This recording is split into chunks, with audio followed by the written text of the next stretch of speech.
Alright, what's going on YouTube? We are back with another Baldur's Gate 3 mod showcase. Yes, that thing. We are back with another showcase for another mod in Baldur's Gate 3. This is going to be for one of my probably personal favorite mod classes that came out this year. It is the Duskblade. Now, the Duskblade is a spellcaster and warrior. It allows you to imbue your weapons with the elemental powers. And we'll kind of go over which one of these are here in the mod page itself. We'll go in game and check out the leveling process, and then we'll do a combat scenario. This class can be leveled up to either level 12 or level 20. It also is compatible with the Mistress spell mod, which I definitely highly recommend that you check out because it adds more spells and cantrips that you can use during the level up process. So the Duskblade, as I mentioned before, is a line between spellcaster and warrior, allowing you to immune your weapons with magical properties such as fire, thunder, and ice, and be able to weaken the resistance of your enemies to those elements. The mod author, Water Witch 83, actually has a couple of other mods as well too, as well as some recommendations to match up with the mod class as well. This is a sort of dexterity, constitution, intelligence focused build. I would say probably for leveling up, I would focus more on intelligence and dexterity, as that's going to be more for the damage of your spells and the dexterity for your armor class. Other proficiencies that you might want to look into is wisdom, as that's one of the saving throws. Proficiency is going to be light armor, medium armor, heavy armor, which is also nice, so you can wear any type of armor you want. Though, depending on how you want to play the character, I would probably go between medium and heavy armor. And as I said before, you can max out this class to level 20. Probably the highest you need to go is level 18. 20 just kind of gives you a health increase. I think maybe a couple more spells to use, but if anything else, level 18 is probably the highest cap that you want to go anyway. So I was actually going to post a video about this last week. However, I was waiting on an update for this mod, and it actually came out today, which kind of changes how the class works, because originally there was two subclasses, the Elemental Blade and then the I would believe it was the Necromancer Blade, but that has been changed over to the Duskblade and the Elemental Blade, which we'll kind of go over and talk about in the game itself, because kind of reading through the mod list here is a little long. But as you can see here, you can check out the quick snaps of the spells here. I'll leave a link in the description down below if you want to check out the mod page itself. But anyway, we're going to go in game and we're going to check out the leveling up process, and then we're going to show some combat. Alright, so we're just going to start a new game and start with level 1 because it's a little bit easier to show off what you get at level 1. So again, the class we're going to be looking at is the Duskblade, and the proficiency that you start off with is spears, pikes, halberds, and glaives for weapons. Armor, you have light armor and shields, which I believe this will change into medium and heavy armor as you level up. You also, starting skills are acrobats, arcana, history, religion, insight, and persuasion. So at the start of level 1, you get access to 3 cantrips, and what I also recommend, as I said before, is to download the Mistress Spells mod. This is a mod that gives you, I believe, over 120 new spells, and some of these spells will be added on as cantrips and spells that you could use for this particular class. One of the cantrips that I recommend is Booming Blade. It is a thunder damage striking attack that also does additional thunder damage if they move during their turn. Another one I recommend is Green Flame Blade. It allows you to attack with the Green Flame Blade, obviously, and then that damage can be spread onto another person, and this also scales as you level up with intelligence. The third one is kind of situational, depending if you're playing if you're playing honor mode or if you're playing solo. I like Mind Sliver because it decreases the penalty. It inflicts a penalty to saving throws until the end of your next turn. So every time you use this free cantrip, because it's a cantrip, you can use this as your initial attack, and then either have another character go in and attack, or on your next turn, before the end of your next turn, you can attack, and they have a 1d4 penalty to saving throws, which is very strong early on. If you don't like that option, I'll also go with Shocking Strike. It works the same as Shocking Grasp, instead of with your unarmed, you'll attack with your weapon. So if you don't like Booming Blade, I'd probably go with Shocking Strike instead. Green Flame Blade I always recommend early on, just because it's a really good opener, and it allows you to actually attack multiple enemies at once on your initial turn. So very strong cantrips. These are the 3 that I would pick. Fighting style all really depends on how you want to play your character. I would probably see the go with dual wielding if you're going to be using more finesse weapons such as your rapiers or scimitars.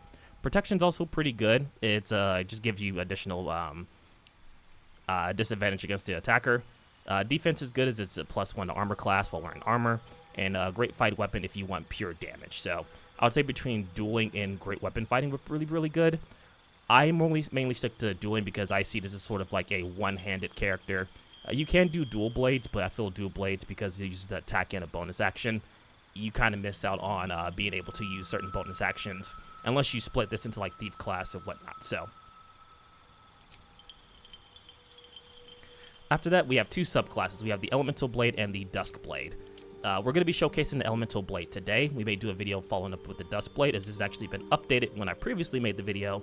This was the Elemental Blade, and then I believe it was also, I think, the Necromancer's Blade, but it got changed over to the Duskblade.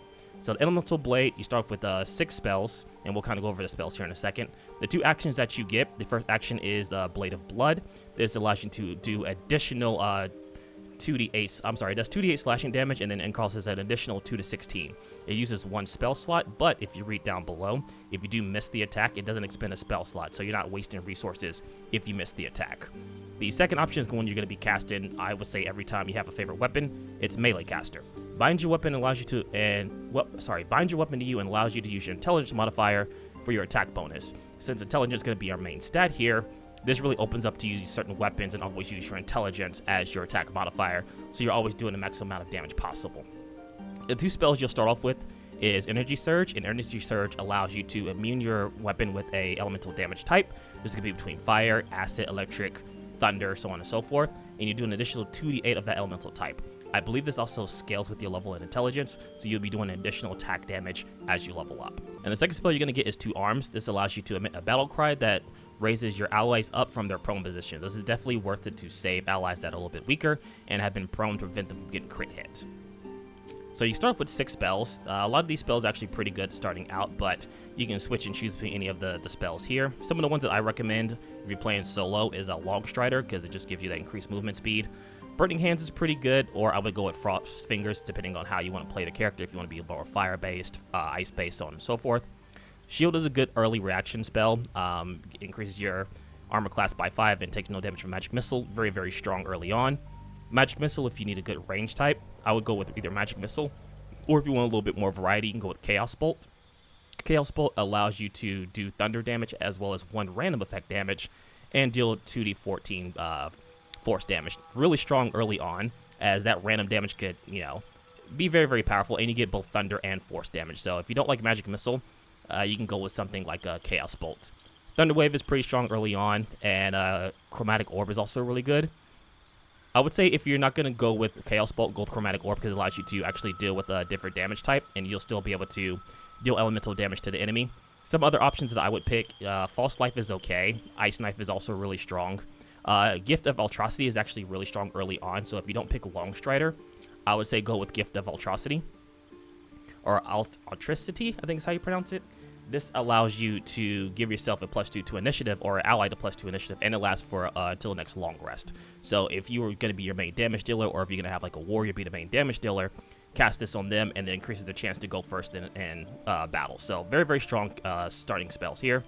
Background really doesn't matter depending on how you want to build your character. Abilities, the 3 that you want to concentrate on are going to be Intelligence, Constitution, and Dexterity. If I was to build this character and level up this character, I'd probably do something like this.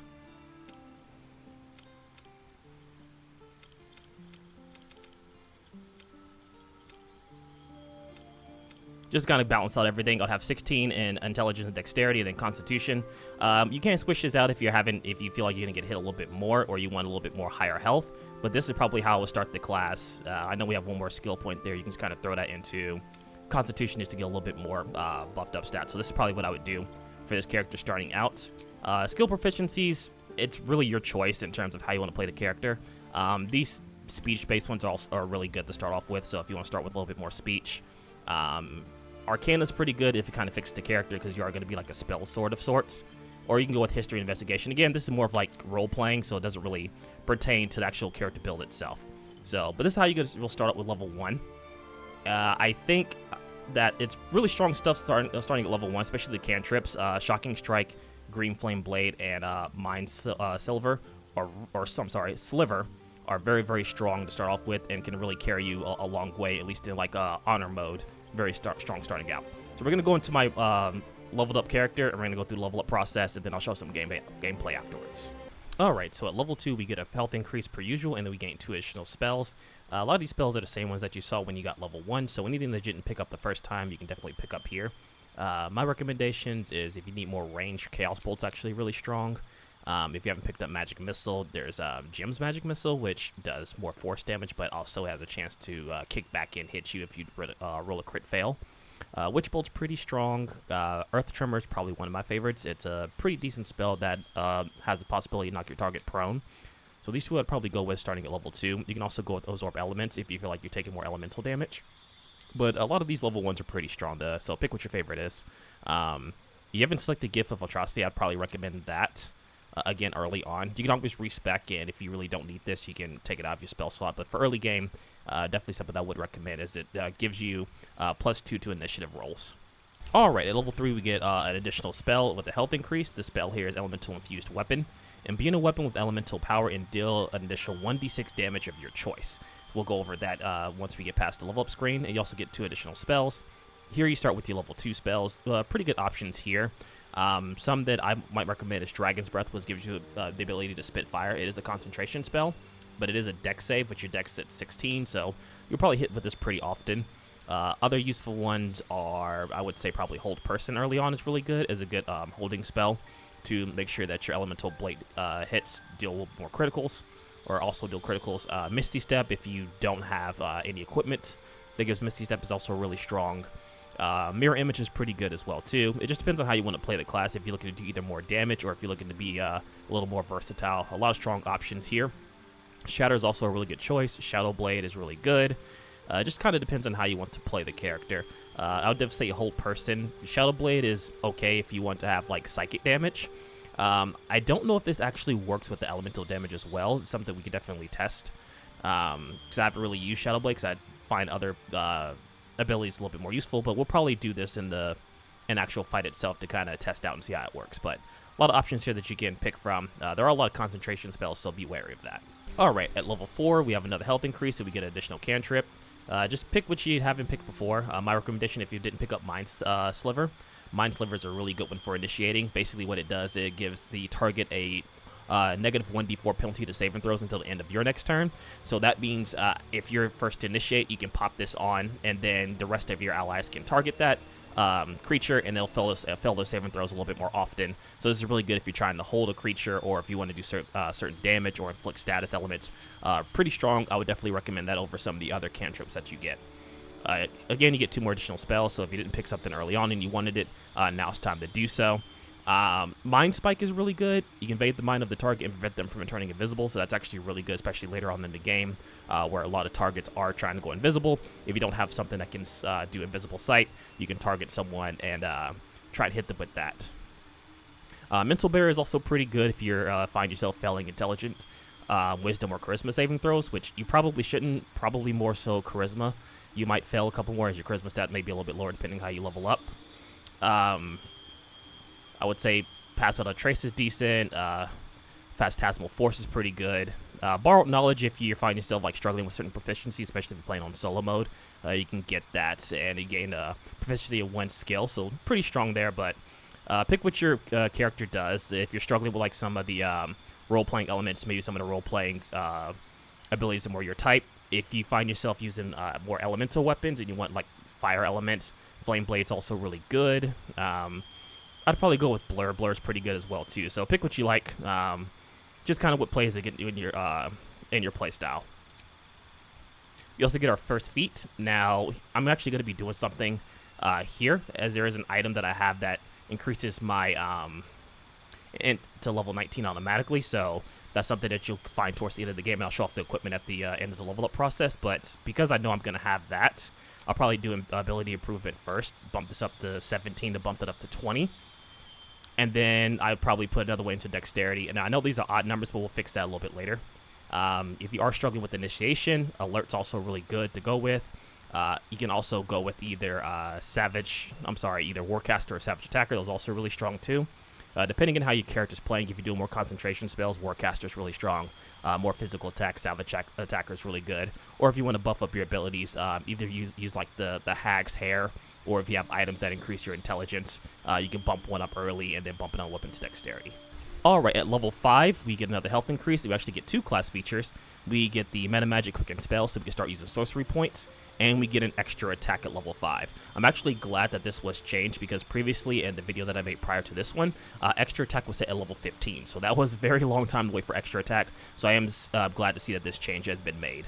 You get 2 additional spells. This is where we start getting to level 3 spells. You may not see all of these if you don't have Mistress spells installed. Some of the ones that are my personal favorites are Psychonic Blast, which pushes enemies away and causes them to go prone. Or if you want enemies to engage with you, or you're just trying to push them away, Pulse Wave is actually really good as well. Sonic Blast does a little bit more damage. It does force damage. Same thing with Pulse Wave, but Pulse Wave does slightly less damage, but you have the option to pull or push. So if you find yourself not worried about prone, I would go with Pulse Wave. Even though it does slightly less damage, it does have the ability to push creatures off, or you can pull them towards you for more additional attacks once you have the extra attack feat. Thunderstep is okay. Obviously, Fireball is Fireball. Don't really need to explain that. Counterspell is actually really good as well, a good reaction spell. So if you're not worried about like far range magic, Counterspell is actually really good to kind of negate magic dealers or magic users. So those would probably be some of the options that I would pick. At level 6, we get another health increase. We get another class feature, Spell Power. You gain a +2 to overcome the spell resistance of your opponents, meaning that if an opponent's resistant to fire, you'll do a little bit more damage to them, even though they are resistant to that spell or that type of spell, the elemental spell. So if creatures more immune, or not immune, but are resistant to fire, you'll still do pretty good amount of fire damage, even though they are resistant. You also get Vampiric Strike. Attack enemy with your weapon to siphon their life force, so you can gain as many hit points. A level 3 spell, concentration spell. So once you cast this, I believe as long as you're concentrated, you'll continue to siphon life of them, which is really good. Lasts for 10 turns. And then you get Well of the Banshee. You emit a heart-rendering wail that beckons to the living of the grave, and dealing 5 to 30 psychic damage and possibly stunning enemies. So that's actually really good if you're surrounded, which I believe our encounter that we're going to be showcasing will have that. So we can definitely test that out. You gain 2 additional spells, still level 3. So depending on how you play style is, if you haven't picked up Fireball, Fireball is always a really good choice. Call Lightning is really good too, because you can call it down multiple times without wasting a spell slot because it's a concentrated spell. Lightning Arrow is actually really strong as well too. Lightning Bolt's always a good choice. So pick what you like. Definitely some good choices for spells depending on your playstyle. If you're more melee focused, you can do something like Magic Weapon. If you're like, even though your weapon still can be chosen to do a certain amount of magic damage, probably wouldn't choose that one up front. Just kind of go with your playstyle and your choice. All right, level 7, another health increase. You get two additional spells, and then we'll go over some of the class passives. So you're still at level 3. So again, if choice, pick what you like. If you haven't gotten something that you didn't get last time, now's the time to get it. You can always respec if you like. I'd probably go with Lightning Arrow. This is a good long-range spell. Haste is also really strong as well, too. It allows you to do more actions, such as hold person, then go hit for a critical, things like that. So Haste is definitely an option I would choose. Class passives. Elemental Adept. Spells you cast and attacks you make ignore resistance to acid damage. In addition, when you deal acid damage with the spell, you cannot roll a 1. So what that means is, depending on which Elemental Adept you pick, you will essentially negate that resistance to that element when you cast a spell. So, meaning if a target's resistant to fire, if you pick the Elemental Adept Fire, you can now ignore the resistance to fire and deal more fire damage. And any fire spell that you do cast, you can't roll a 1, meaning you can't miss with it. You can still roll a 2 and do low damage, but you can never miss with that spell. Alright, at level 8, we get another health increase, 2 additional spells. We can replace spells if you like, and we get a new feat. So, spells here, still at level 3. So, probably at this point, again, it's more of like you pick your own. Lightning Bolt's really strong, obviously. Just kind of how your character playstyle is. I'm not going to go over too much over these, so just kind of pick spells that you feel comfortable with. Alright, so our second feat, at this point, I would say if you've done ability improvement to increase your score by 1, this is where I would even out at least intelligence. This will bump it up to 20 with the item or with the hag here. And we have our dexterity set at 18. Or if you haven't done something like Savage Attacker or Warcaster, those are actually really strong as well too. Since we taking this class up to level 15, up to around level 18 or 20, we have a little bit more ability points that we can, we have more chances to pick more feats. So again, that's if you're using the mod level curve to go up to level 20. If you're using level 12, this is where I would say definitely pick up an item or get an item that increases one of your stats for free, whether it be intelligence or dexterity, and then put a single point into that. Level 9, nothing too special here. Another health increase and 2 more additional spells, so just pick your level 3, level 2, or level 1 spells that you like. I'm not going to go over too much here. Just spells that you think would be useful for yourself. At level 10, same deal here. Another health increase. We get to choose an additional cantrip. Depending on your playstyle, Lightning Lore is really strong. Larok's Minor Drain's pretty good too. is a good way to get like some minor health regen if you don't want to use the Vampiric Strike.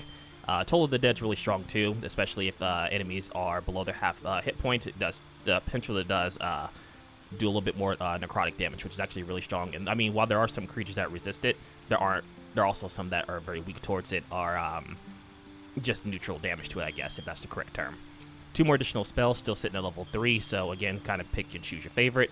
Force Weapon is okay, as it gives you additional force damage if you have an issue with other elemental damage.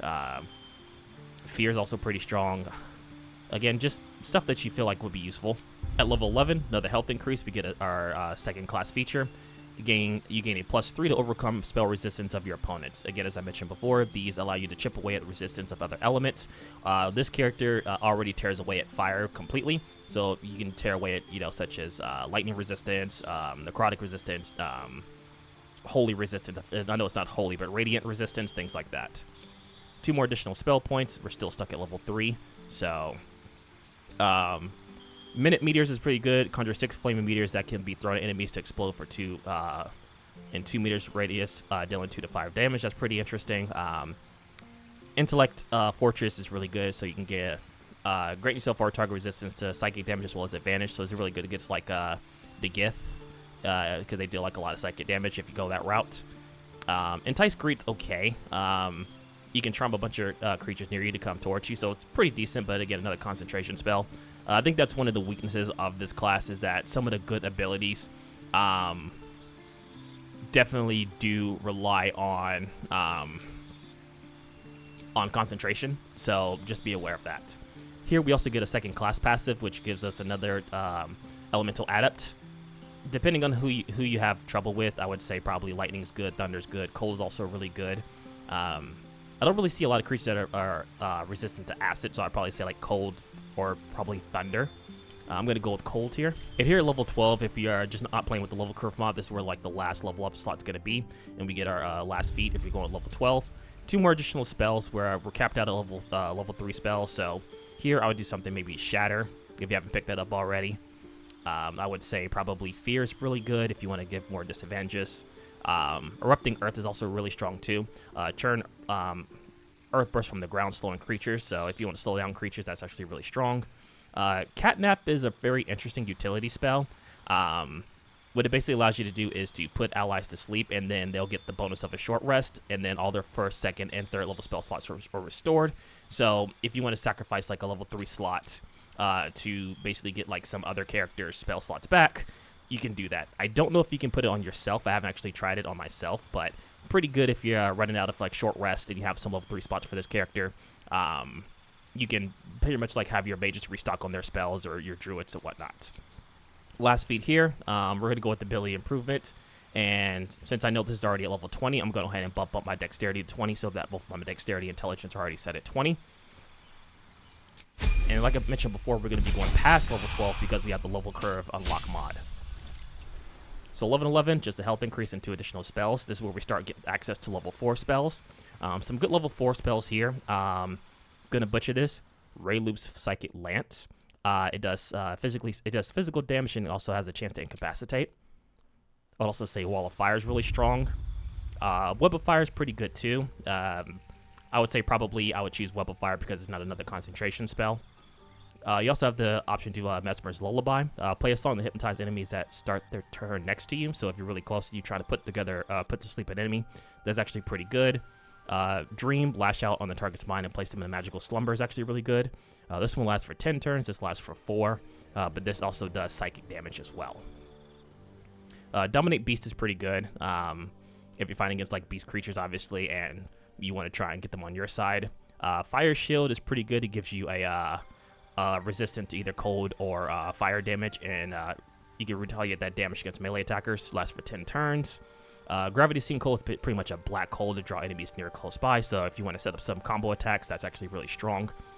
You also do like Conjure Minor Elemental to have an elemental fight on your side. Another good option is Elemental Bane. The first time each turn the target takes damage of a chosen type that they have extra 2d6 of that damage, the target loses resistance to the chosen damage type. So this is actually really strong because you already have 2 abilities that, or I'm sorry, 2 class passives that already negate resistance. So if you want to continue that further, you can also cast this on enemies to have them take additional damage on another element, so that way they're taking full damage of both fire, cold, and let's say thunder damage. So both really strong options. At level 14, just another health increase, and then 2 more spell slots for level 4. So whatever you didn't choose earlier, this is the time to pick that. So for me, I'm going to choose Gravity Sinkhole. Ice Storm's pretty good. Stone Skin's pretty good, just another concentration spell though. So again, just choose a couple of spells that you may want, depending on how your playstyle is, or depending on how well you're doing. Banishment's really good. Arcane Eye's pretty decent. Blight's also really strong. Charm Monster's okay, but if you attack the monster, the charm wears off, so you can do something like Contra Elemental if you like. Especially if you're playing on solo mode, that's actually pretty useful. I'm going to go with probably Fire Shield, since it just gives a flat-out bonus shield. It's not a concentration spell. At level 15, you get your additional, I think it's 3rd class feature at this point. It gives you +4 to overcome resistance of your opponent. So this is now a +4 instead of a +3. And you get 2 more spells still at level 4. So just pick options you didn't get earlier. So we're going to go with Fire Elemental and Ice Storm. Alright, at level 16, we get another health increase. We get additional cantrips and spells. We also replace a spell, and we get another feat. So, again, cantrip, pick what you like. Spells, we still have access to level 4 spells, so things like Banishment's pretty strong. You can do something with greater invisibility if you like another concentration spell. Mesmer's Lullaby is pretty interesting. Again, it's a concentration spell. I know I keep saying that, but it is a big weakness of this class, is that a lot of the spells that would be pretty powerful are concentration spells. So just be aware of that whenever going through like the spell slots. So here we get another ability feat. Our Dex and Intelligence are already set to 20. So at this point, since I haven't picked up Warcaster, I'll probably pick up Warcaster to help with my concentration spells. Alright, so level 17, just another health increase and 2 additional spells. But we get access to level 5 spells, which there's a lot of strong abilities here. My personal favorite is the Still Wind Strike, which lets you target up to 5 enemies and attack. And then another one is the Summon Draconic Spirit, which allows you to summon a dragon, essentially, and gives you resistance to whatever elemental dragon you summon. Other good ones are Magrek's Explosion, which does both necrotic and force damage. Falnar, is how I think I pronounce that, Binding, which lets you target an otherworldly creature and attach your conscience to your own, basically allowing you to target a celestial, elemental, fae, or fiend to fight on your side. Immolation's pretty interesting as well too. Hold Monster's pretty strong. If you're looking for a good reaction spell, Astral Disjunction's really, really strong. It does take a level 5 slot, but allows you to temporarily banish an enemy on reaction. So for this, I'm probably going to choose Still Wind Strike and summon Draconic Spirit. Alright, at level 18, we get another health increase, and as I mentioned before, I believe we get our last class feature, which gives us a +5 to overcoming resistance, spell resistance to our opponents. And then we get 2 more additional spells. At this point, I mean, you're kind of maxed out on what spells you can learn, so as I said before, just kind of go something that you may find useful. If you haven't picked up, Psychonic Blast is actually really good, as I mentioned before, if you picked Pulse Wave earlier. Enthrall's pretty decent. Reduce the creature's peripheral vision and make it look at you, so that's if you want to direct the attention of like monsters towards you. A lot of good choices here, especially if like Mistress spell installed. You get a lot of spells like Bigsby's Hand. Invoration, I think is how you pronounce that, is also really, really good. So just kind of pick and choose how you want to play the character, and honestly, that's what I would go with. Or if you want to be more of summons, because you're playing solo mode, Summon Construct is actually really strong as well. So regarding the gear, just going to go a quick rundown of what I'm going to be using for the demonstration of the fight. The Headband of Intellect gives you 19 to your intelligence score, so once you get this, you can go ahead and respec your character and equip this, and then that should be able to boost it up to 20 when you ever use the ability improvement. You have Cloak of Protection, which gives you +1 to armor class and saving throws. Armor of Agility, it gives your full dexterity modifier to your armor class, which lets me bump up my armor class to 25, so I'm pretty tanky and pretty gonna be pretty hard to hit. Additionally, this armor does not impose disadvantage on stealth checks, so if you're trying to be a stealth character, this is pretty good armor. Gloves of Belligerent Strikes. Whenever the wearer does thunder damage, lightning damage, or radiant damage, inflict 2 turns of reverberation, and just to kind of show what reverberation, sorry. Effect Entity has a -1 strength penalty to strength, dexterity, and constitution saving throws per remaining turn. When the entity has 5 or more turns of reverberation, it takes 1d4, 1 to 4 damage and possibly falls prone. The condition is removed afterwards. So pretty strong, depending on how long the fight lasts. And then for the boots, we have the evasive boots, which gives +1 acrobatic and armor class. Now, there's probably better boots you can get with this, but I just like bumping up my armor class in general. For the necklace, we have the necklace of elemental augmentation. Now, I'm pretty sure that this can get negated by your abilities, but if you run out of spell slots, this is actually a good necklace to have. When you deal your cantrip, when one of your cantrips deals acid, cold, fire, lightning, or thunder damage, add your spellcast modifier to damage. Now, I believe this gets negated by melee caster, which automatically binds your weapon and gives you the intelligence modifier, but if you don't want to bind a weapon, this is a pretty good alternative. Ring of Protection, pretty standard, +1 armor class and saving throws. And then we have the Ring of Arcane Synergy. When you deal damage with a cantrip, you gain Arcane Synergy for 2 turns. So this is pretty good for using like a Green Flame Blade or your Booming Strike, or Booming Blade, I'm sorry, or you can use any of the other cantrips that you have to get that Arcane Synergy. So that's pretty much the armor gear here. For the weapon, I am using the Crimson Mischief just because I'm using Dexterity as my main modifier, but it really doesn't matter what weapon that you pick per se, because if you're going to be using the melee caster, then you're automatically going to be using your intelligence modifier. So you want to look and see what bonuses that the weapon has. And this weapon does 1d4 piercing damage against targets with 50% more or 50% less of their hit points. And then when you make an attack with advantage, which you'll probably be at advantage whenever you like cast Hold Person, or if they're prone, you get additional 7 piercing damage. So pretty strong weapon here.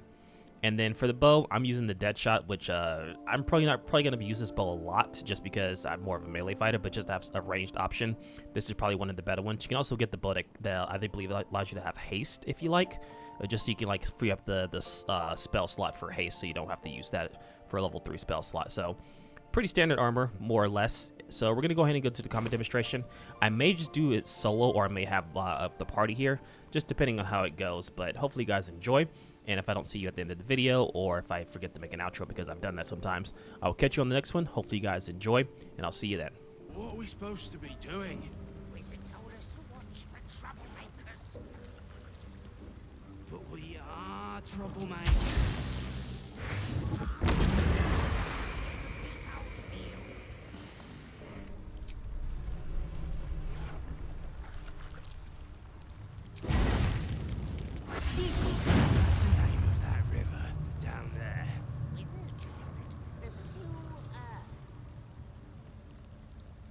Whatever it's called, it's impressive. And it tastes great.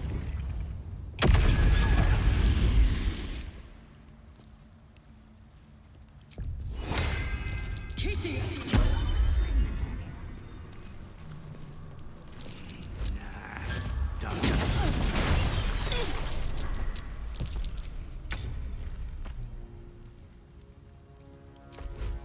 No time for mercy.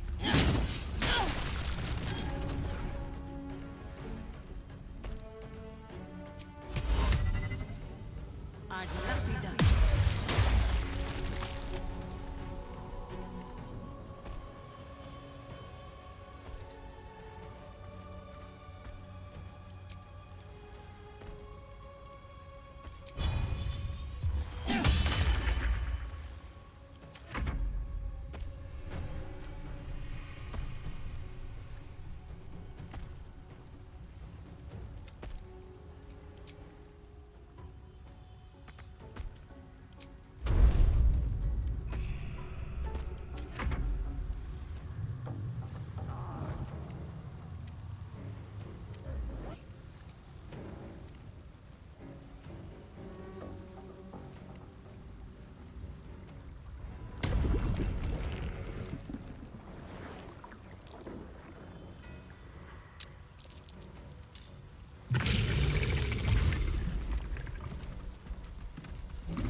Listen!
Imp.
Wrong fight.